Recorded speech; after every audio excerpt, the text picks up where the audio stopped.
to the show retired Lieutenant Colonel Daniel Davis. Colonel Davis is with the group Defense Priorities, and he is the host of the Daniel Davis Deep Dive Show. Colonel, it's good to have you back on. What's your reaction to that report?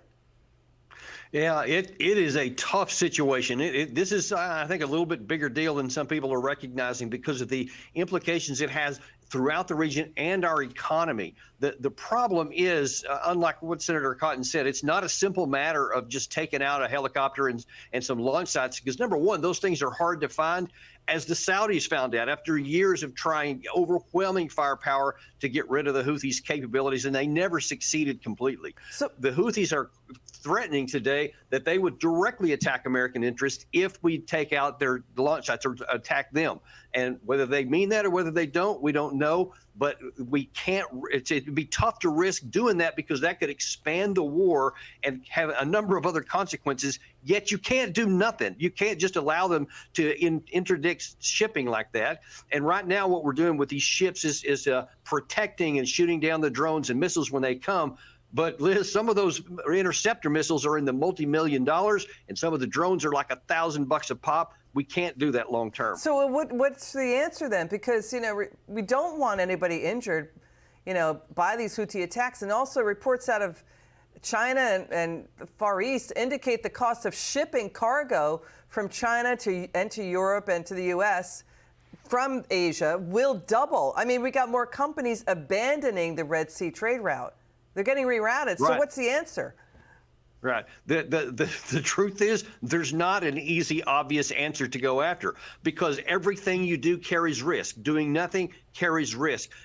Attacking the Houthis carries risk, and you just don't know what you're going to get into. Now, the Houthis are saying that all of this is because of the war going on between Hamas and Israel, and if Israel stops this war, or once it's concluded, then they would also stop shooting the missiles in there. They may not stop, though.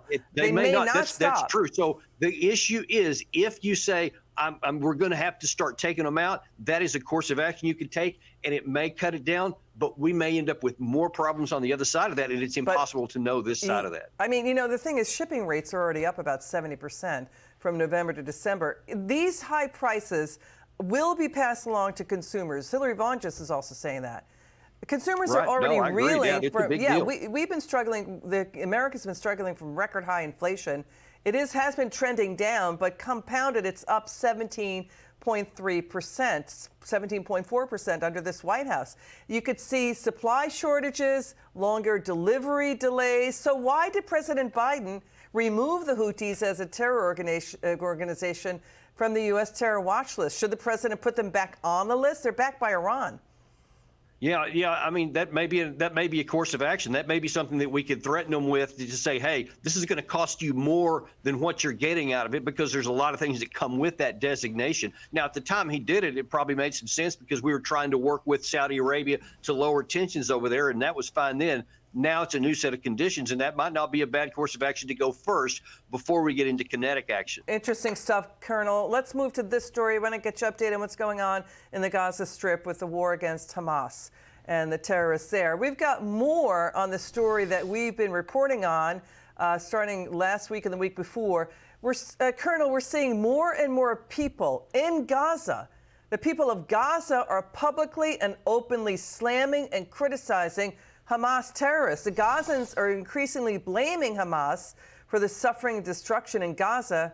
Hamas just rejected Israel's offer of a 7-day truce in exchange for 40 hostages, but more and more people are speaking out in the Gaza Strip against Hamas. So what does that tell you about what the far left has been saying about Israel's war with Hamas? What does it tell you about the campus protests, anti-Israel protests, when you see the people of Gaza now standing up and saying, Hamas, you're wrong, you've got to go?